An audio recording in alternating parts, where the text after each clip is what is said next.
Pandit Dasa, welcome to the Human Capital Innovations Podcast. Thank you, Jonathan. I'm happy to be here. I'm so excited to have the chance to talk with you. And as my listeners will soon learn, you have such a unique background. And so we're going to be talking about such an important topic. So I really look forward to this next 25 minutes or so as we get to know each other better and have a good discussion. Yeah, same here. Same here. Pandit Dasa is a mindful leadership expert, author, and motivational keynote speaker.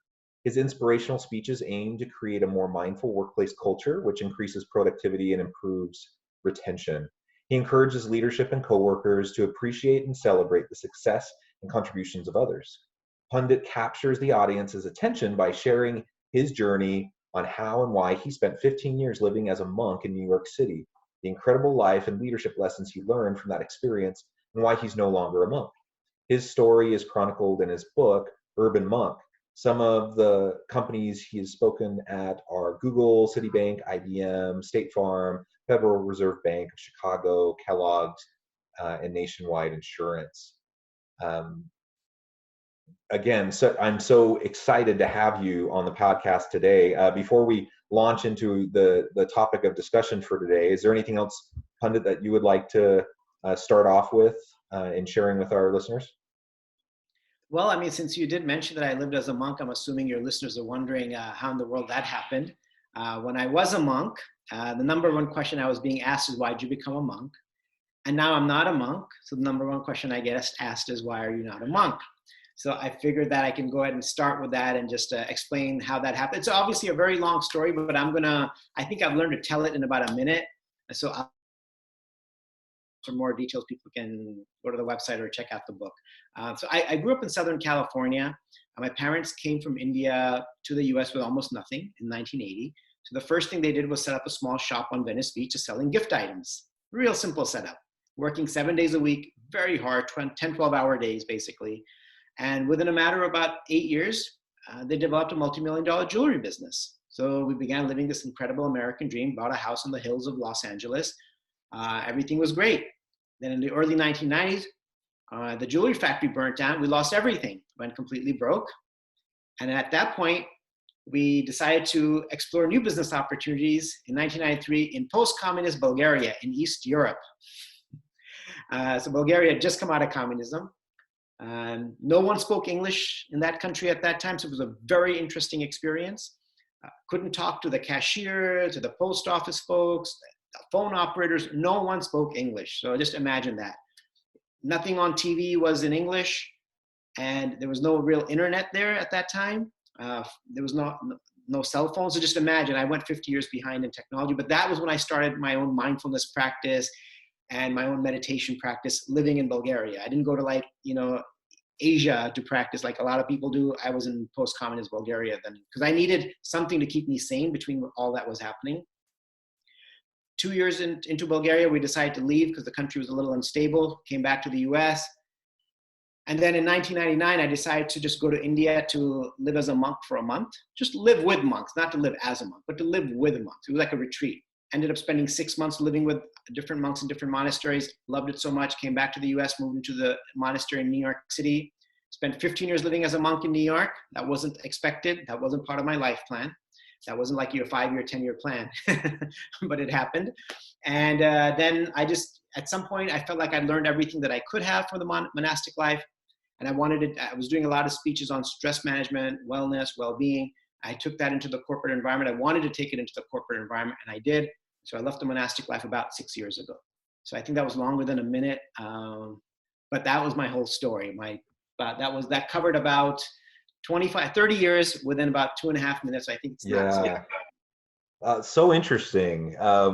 Such an interesting background. Both the family moves and how that impacted you, and also just the shift into being a monk and then the shift back out. And I imagine we could talk for a really long time about all those elements. And so maybe at a future date, we could have that discussion. More in depth. Happy to talk about that, yes. You mentioned specifically focusing on mindfulness and being a monk. That seems fitting. I'm not super familiar with the monastic lifestyle, but it seems like mindfulness would be at the forefront of a lot of what you're trying to do: intentionality, mindfulness, being in the moment, and whatnot. So maybe you could say just a little bit more about how you started to transfer what you learned as a monk into a corporate setting, which is, I don't know if it's never been done before, but I've never heard of it before. A very unique transition. Yeah, I mean, as a monk, a lot of my talks were a little bit more on the spiritual side, but then I secularized everything so that it would fit into the corporate environment. And it happened very organically. It's not like I'm like, oh, you know what, I really want to go into corporations. I mean, I wanted to, but I wasn't sure how in the world I'm going to do that. But I just started to get invitations from friends who had mentored and kind of guided, who were all in corporate environments. And one friend who was working at Bank of America said, hey, we're having a conference with like 300 or 1,000 people. You want to give a talk on stress management at that? I think I might be able to, make these arrangements. I'm like, yeah, let's give it a shot. I'm just like, going into like a major bank, one of the biggest banks on the planet, and I've never spoken at a corporation before. I go in, do my thing. Of course, I didn't go in robes. I bought like a regular shirt like for the first time in like 14 years, and regular pair of pants. I went in there, gave a talk. It was incredibly well received, and then somebody got a copy of my book, Urban Monk. They gave it to someone else who worked at Google. Then they invited me to speak at Google. Then someone understood that I do these kinds of talks. They invited me to speak at Novartis Pharmaceutical. Like it just kind of happened. And at one point, as I was transitioning out, I'm like, maybe I should really look into this, because during the time I was a monk, I did hundreds and hundreds of speeches in front of small audiences, mostly college students. But the getting up in front of people, that I got over the hump of just doing it so many times. And so the transition happened very gradually. I had to make things more relevant for the corporate environment. And from all the people that had been talking about leadership and stress management, I just came at it from a slightly different angle. Really from the angle of like, if you want to change your work culture, you got to change yourself first. Don't just think about changing everyone else. If you're not changing yourself, what are you changing actually? It's not going to last. You can't tell people to change. You have to inspire them to change by your own behavior. So I was taking the slightly different approach. And of course, the mindfulness angle, meaning going inward, understanding yourself, understanding what causes you stress, understanding that it's not the people in your life necessarily or the events in your life that are causing you stress. It's the way you deal with them and the way you choose to process the situations that are happening, because if something could be small, but you could choose, your mind can choose to magnify it and blow it up into something massive and cause you stress for weeks and months, or you could just sort of let that go. And that is determined by how much you manage your mind. So I was like approaching it in a slightly different way. And I think that helped also kind of get my talks a little bit more traction,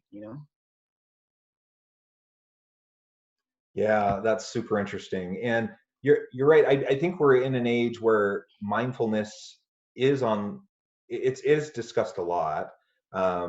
It's something that I certainly read about a lot, and I hear people at least talking about the buzzword mindfulness, whether they really understand it or apply it correctly or not. And so I can imagine how you coming in with this super unique background, not just from being a monk, but also um, your family background and the disasters you experienced and the moves and all of that, then leading into the monastic lifestyle. It just brings such a unique perspective to the challenges that organizations are facing, and like you said, a whole new framing for the importance of mindfulness, and how and why we need to pay attention to it in our leadership practice and within the workplace. So kudos to you for getting that ball rolling. And like you said, sometimes things just catch momentum, don't they? Yeah. Um, Yeah. I mean, I can't just sit back and just take all kinds of credit for it, because, I feel like, success is sort of hard work combined with luck or karma, whatever you want to call it. I think we do need to admit that there are things that are outside of our control that allowed us to succeed the way we did. And so for me to just sit back and say, yeah, I did it. Look at me. I had such out of the box content and my charisma. No, it's just like, I got some breaks, and I'm grateful for that. I got some breaks. I'm grateful for those. And that's it, that's it. Because I know there's a bunch of people who could probably say what I'm saying, probably better. I got some breaks. Some others will get breaks in different ways. We just have to be grateful for what comes our way, I think, you know? Yeah, yeah. No, I think you're right. We all have our unique backgrounds or unique histories. And so there's both challenges and privilege that comes with those histories. And then you dabble, you throw in a little bit of luck here, and so you couple that though with the hard work that you put into this, and then that's where you gain some success. So Yeah. very good. You've already spoken to mindfulness in the workplace a little bit. Let's dig into that a little bit more. So thinking about um, the idea of mindfulness in the workplace and thinking about how to improve workplace culture and relationships um, through mindfulness. Can you speak to that and how you would go about helping leaders better understand that? Yeah. So, one thing is being able to, in a workplace culture, it's not making sure that we're not letting our ego get in the way. Because once we let our ego get in the way, then what happens, we're ready to stifle a project and a company just because of the ego. And so it requires a little bit of humility to be able to admit that my way isn't always right. Other people might also have some good ideas. And if I got some kind of feedback or something, and maybe I should listen to it, maybe I should think about it. Of course, it all depends on how it was delivered. And I think a really big component of bringing mind. So for me, one thing is that mindfulness isn't just limited to meditation. The moment we hear the word mindfulness, people might think that, oh, so you just go in and have people meditate and like it kind of, makes them succeed. I'm like, no, that's not it. It's much more than that. That's a component of it. But there's a lot of other components. For example, are we mindful of the contributions of our colleagues? Because we all know, like, I've been here 1 year and 6 months, and this is what I've done, and this is what I've done. Look how great I am, and I should have gotten an award for this. Okay, we have our whole resume in our head, and we can rattle it off to someone the moment somebody asks. How aware are we of what our colleagues are doing?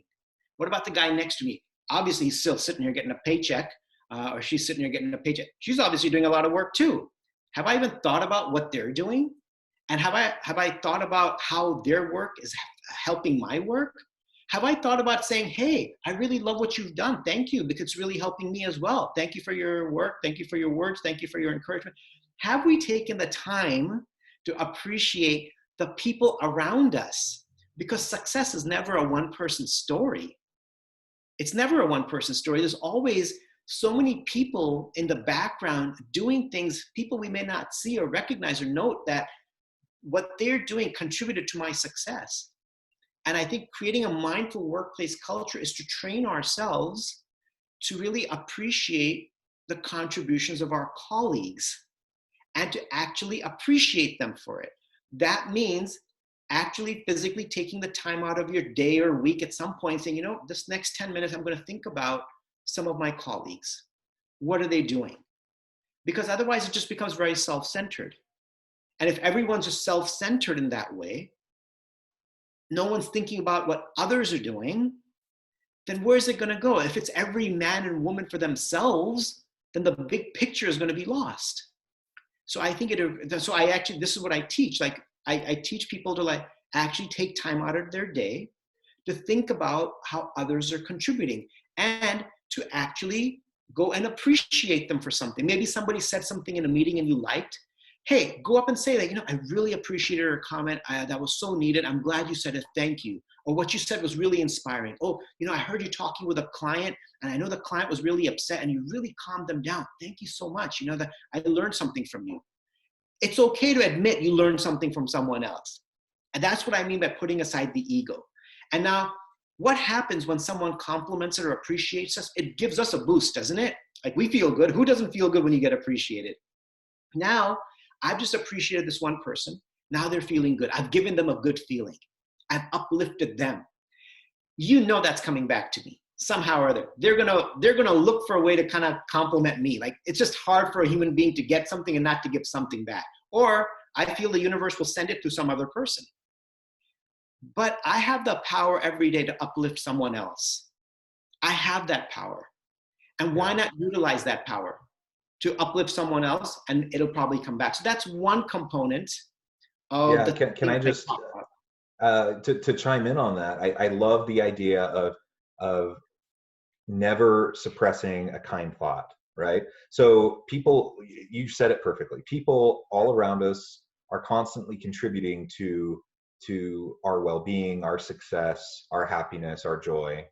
And we sometimes get so caught up in the grind of life and just trying to get that next thing done and move up the ladder or check things off our list or whatever, that we forget about these relationships that we have with others, and we fail to express gratitude.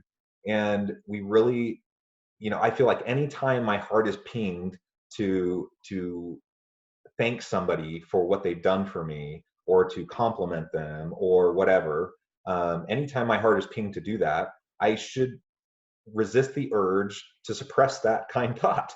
And I think society at large would say, well, they're just it's gonna be awkward. You might make them uncomfortable or whatever. And I suppose that could happen. And so we need to be sensitive to how other people like to receive compliments and such. But uh, my general sense is, and my experience in life has been, that people just appreciate you complimenting them. They appreciate you sharing your kind words with them, giving them positive feedback, and especially if they know that it comes from a place of sincerity and good intention. So I think, to your point, we just need to look for those opportunities to share those expressions of gratitude, of love, um, and not only does that make us feel better, but it can help the entire work environment feel better as everyone feels more connected to each other. And those opportunities are everywhere. We're just not, I mean, everyone's busy working. They're all doing something. They're everywhere if we just take the time out to look at it. And yeah, it might be a little awkward but most people, it won't be. It'll be welcome. Yeah, It could. and like you said, it's everywhere. That's my experience too. We see it all around us. If we'll just open our eyes and pay attention to it, there are opportunities everywhere. And oftentimes, it only takes a moment. It just that smile, that quick kind word. Sent, you have a thought come into your head about, oh, this person did this for me. I'm going to send them an email or a text. It just takes a moment, and it's so uplifting to you, anyways. I mean, from a selfish standpoint, if I'm looking at it just selfishly, I'm thinking, wow, what better way for me to feel better about myself and about my life than if I take just a little bit of time out of my day to try to make someone else's life a little bit better. Um, I think the proof is in the pudding, and people will see lots of great improvements. But it's not all about us either. It's literally about the other people around us, and sharing those moments with them will lift them up, and then they'll lift other people up, and it's a Yeah. great ripple effect. Yeah. I mean, there's even research that says that, so like by appreciating each other, you build positive social connections at work. There was one article from the Harvard Business Review that mentioned that positive social connections at work produce very highly desirable results. And what happens is it's explained that people get sick less often when they're happier at work, right? When they have those positive social connections. We're social beings. So if we're happy in those social environments, especially at work, where we're spending more than half of our waking time, we get sick less often. People learn faster and they remember longer. They display more mental acuity and they perform better on the job. Like, these are incredible. This is just from having good connections at work. Like, you're showing up for work more, you're happy, you're getting more done. Like, it's not rocket science. Being kinder to each other is Yeah. good for the workplace. Yeah, so let's talk about that a little bit more. There's lots of research that shows the benefits of relationships in the workplace, about how it impacts employee engagement, job satisfaction, life satisfaction, all these types of things, and it's connected to this idea of mindfulness and connectedness through relationships. There's so many positive organizational outcomes that come from this. So from a business case perspective, we should be doing this, right? Yep. But beyond the business case, the human case is that we want happy, fulfilled, thriving people. I want to be a happy, fulfilled, thriving person. I want my family, all my family members to be, the people I work with. I want them to be fulfilled and to be happy. I want my organization to be that way. And so the business case is clear, but beyond the business case, it's a simple matter of the human experience and wanting to enhance that for as many people as possible. And I think that's something you and I can do as we meet with leaders and talk to them. But every leader, every manager has the opportunity to have this kind of influence on their teams and within their areas, their divisions. And I hope that they would see the catch the vision and see the power behind it. Yeah, I mean, it's something that's so easily doable. It doesn't cost any money, and that's what they want, is like to save the money and make more. And then, again, like research says that, people who are appreciated just work harder. Yeah. And what's really satisfying for me about bringing this into the companies is when I hear people tell me during follow-up visits that, I started to introduce this to my family, and now some of us, like, we sit and meditate together. But some of the mindfulness practices that I teach, in addition to my talks, are just like, deep breathing exercise to reduce stress, because when your stress is reduced, you have more clarity in your mind. Then you're able to get a clearer perspective on what's happening in life. So maybe some situation at work seems not so good. Your mind, if it's stress, it's going to make it into something huge. But if you relax your mind, now you can put it back into its proper perspective. Oh, it's only this big. Okay, it'll pass, right? And then it spills over into people's personal lives. Like, you learn about appreciation in the workplace, and you're like, okay, well, maybe I should do this with at home. And maybe I can bring all this into my home. And then I've heard also some folks tell me that now they're starting to do it with their family members and their kids and everything. I'm like, wow, that is just so satisfying to hear that I spoke at a company, but these people just took it home, and now the family's doing it together. So it's so satisfying to know that this is not just a work-related thing, that if they decide that they can bring it home with them, and it's only going to improve if it improves their home life, that'll improve the work life. And if the work life is improving, then the home life will improve. It just kind of feeds each other. Yeah, that's right. So let's talk a little bit more too about the current pandemic. You talked about the connection between mindfulness and stress, anxiety, and performance. So the interlinkages of all of that. And while I think that's always relevant and always important to keep in mind, I think it's of heightened relevance right now because we just are in this period of uncertainty, and there's mental health issues related to related to social isolation, and then just all the corresponding anxieties and stressors, that are heightened, I think, right now as people are trying to work from home, or maybe they don't even have a job at the moment. So what do you think are some specific ways that we can use mindfulness practice in stress reduction, to help build trust and collaboration in the workplace, those sorts of things? Yeah, and I'm going to go back to the one statement that I mentioned earlier, that I don't think mindfulness is limited to just meditation. So in terms of managing stress, I think it's more important than ever before, the whole idea of self-care. And I like the example of, like, when we used to be able to board airplanes, before the plane took off, they said that if the oxygen mask drops, put your own mask on first.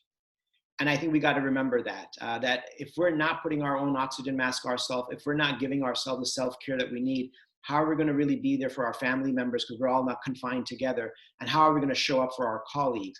So what does self-care mean? It means a few different things. One is, are we making sure that we're getting enough sleep right now, more than ever? Because now the boundaries are basically all blurred. When does work day start and when does it end? You're sitting at the dining table all day long, snacking all day long. When does it end?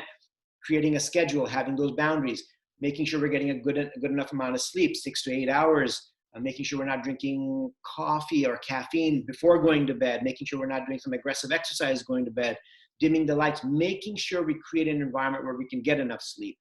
Are we making sure we're eating a healthy diet? And what that means could be a little bit different for everyone. I always recommend increasing your intake of fruits and vegetables, making sure you're properly hydrated, eating decent portions, not like massive portions, not eating a ton of sugar, like really paying attention to that, because now at home we've got all kinds of junk food probably lying around, and it's easier to just grab stuff. And like, plan your meals. If you plan them, there's a better chance you'll eat healthier, right? Staying in touch with our friends and family and colleagues, just reach out to people, have a video chat with them, see how they're doing, connect with people. So I think, colleagues or friends or family, whoever it is, right? Continuing to stay mobile while we're at home, that maybe just, if you have to get on a couple of calls that don't require video, maybe just walk back and forth while you're on a call. That's what I do. I walk back and forth, because keep yourself moving. or get an elevated desk or get something that elevates your computer and stand and work for a while. Don't stay seated because maybe you can't go outside for exercise or whatever. I don't know. So making sure that we're doing all of these things to take care of ourselves. And of course, I feel like having like a 2 to 3 minute or 5 minute meditation every day, deep breathing to de-stress ourselves, focusing, gratitude meditation. What are you grateful for right now? I'm just grateful to have food. I'm grateful to have, my family nearby. And so I think taking time out every day to do a little meditation, which involves breathing, focusing, gratitude, appreciate someone, could be as little as 3 to 5 minutes. I think if we try to have a decent blend of all of these things, we'll be able to provide the self-care that we need for ourselves and therefore really show up for our family members and our colleagues and our community as and when needed. I love that. Those are great tips, and I wholeheartedly agree and endorse what you just said. Um, it's been a pleasure talking to you. I'm looking at the clock and I realize we're about out of time, which is a shame because it's been a lot of fun to talk to you. And I really do hope that we could have a chance to talk again, both on this topic, on mindfulness and in the workplace, but also about your story because it's so compelling. Um, Before we close, maybe you could just take a minute and share with the listeners how they can get connected with you, how they can learn more about what you do.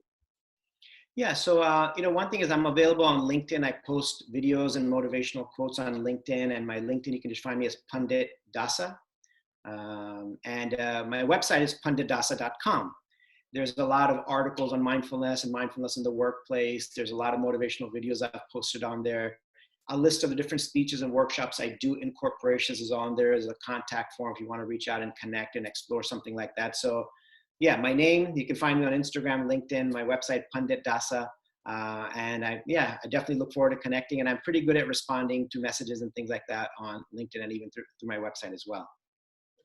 Wonderful. Well, I encourage my listeners to look you up and to reach out to you. Such a fascinating person. It's been a pleasure talking with you, and I wish you a fabulous week.